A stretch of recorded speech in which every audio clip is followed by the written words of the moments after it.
This is a quick look at the Sanrenmu 9002 GW, purchased from GearBest.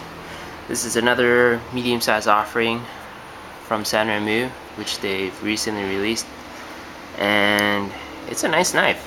It's pretty light right off the bat. That's the first thing I noticed when I picked this up and put it in hand. It's surprisingly light. Look in the specification box for the specification, or look in the description box for the specifications, and you'll find that this knife is pretty darn light for what it has to offer, which is a medium-sized blade, medium-sized overall EDC for a very reasonable weight. So anyways, about this knife. This knife, I'll just tell you right off the bat, it's pretty nice, but there were some fit and finish issues which I didn't expect from Sanrenmu. This is probably the very few that I've received with issues. Most of the time the quality control on Sanrenmu is pretty nice, but my particular one, it was slightly off. It's not a big thing, but I'll just mention it right off the bat. So the thumb studs, it's barely noticeable, but this one is completely flush and sitting flat with the blade, whereas that top thumb stud, there's a gap of about 2 millimeters, and it's slanted too. So imagine this thumb stud here is completely flat against the frame or the knife like this, whereas this one, it's not fully in, so it's sitting slanted like this with a gap of about 2 millimeters, a millimeter. It's really, oh, you can see it here a little better. You can see that gap there, whereas on this side you see no gap. Right there you'll see the gap and how it's slanted, and on this side it's just flush and the gap. Anyways, that doesn't affect the function of the knife at all, and especially since this doesn't use the thumb studs as the blade stops, it really makes absolutely no difference. And also, since this is a flipper, and a very nice flipper, the vast majority of the time when you deploy this blade, that won't be an issue unless you use it for the deployment. But honestly, it's a lot funner and quicker with the flipper, which works perfectly well. I will just demonstrate that some more. So light switch, then we have the push button, which is a little more difficult on this one, and I hit my tripod again. Okay, I'll do that off screen. So yeah, both deployment methods work perfectly fine, so long as you don't get a tripod in the way. And yeah, so this knife has nice G10 grips. It's similar to the Sanrenmu 910, and yeah, it's pretty much the exact same texture there. I don't have it on the table at the moment, somewhere in my house, but it's the same pattern, and it's really nice and grippy. This knife is pretty thin overall, which contributes to the lightweight, even though it's still very comfy in hand. For those of you with giant man hands or woman hands, may find this knife a little small width-wise, but it should still work. Just a quick look at the handle width, just so you can get an idea. It is quite thin. So yeah, so this knife comes with a tanto, and honestly I'm not really a big fan of tantos. They look cool, but for functionality it still works too. It's just I prefer a lot more sweep just for slicing. And with tantos, I find that when you cut a lot of material, this part will just dull out on you, the secondary point right there.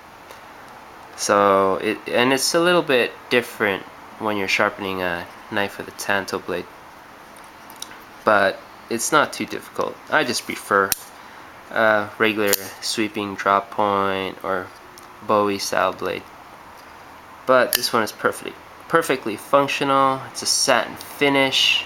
It is hollow ground on this first portion here from the flats down, and it is flat ground at this tip to add for strength, and the swedge is unsharpened at the top, all terminating at a very pointy tip. Very great for penetration, and I probably don't really need it, but good to carve apples, I guess, or cut little things out of food, little rotten points. So this knife, as you saw right there, has the beta lock. Similar to rake and reel seal knives, functions as a secondary safety to prevent accidental disengagement of the lock. Works as it should. Is not as nice as the 9015. This one does stick out a bit, though it's not uncomfortable since the knife itself is already really thin. Doesn't really create a hot spot, but it does protrude a little more than the 9015, if you just noticed there. So this knife has jimping at the top. It's purposeful and it's functional, and with the slight ramp up prevents your hand from moving anywhere. Very good. Lockup is solid. There is another fit and finish issue with this knife. This lockup, by the way, is about 40%. There's no blade play up and down as well as side to side, but the lock is sticky. It's not too bad, but you could feel it when you're disengaging the knife. You might even be able to hear it.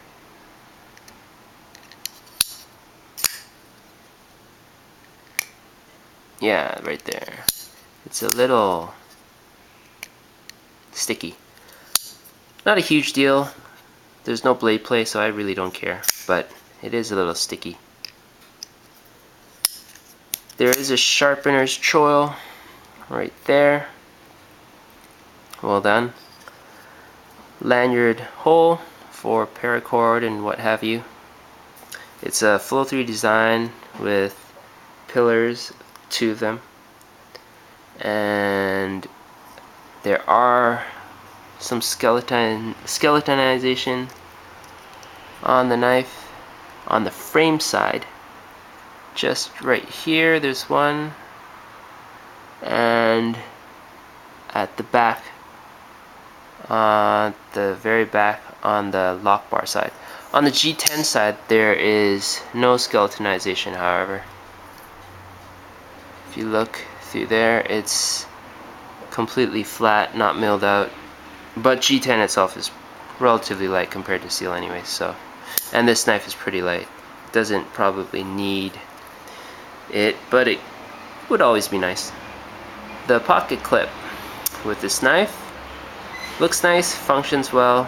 The only thing is, I'll show you in a bit, but the amount exposed will be a little over a centimeter there. The only thing is this is only tip up right hand carry, so lefties are left out, but if you don't mind carrying it anyways, it works perfectly fine. And so that's the quick look at this medium-sized offering from Sanrenmu. Pretty nice. The tension, by the way, was a little tight on this knife, I forgot to mention. Not too tight, but it is tighter than I'd like. A little hard to insert and remove from the pocket. It really holds on for life.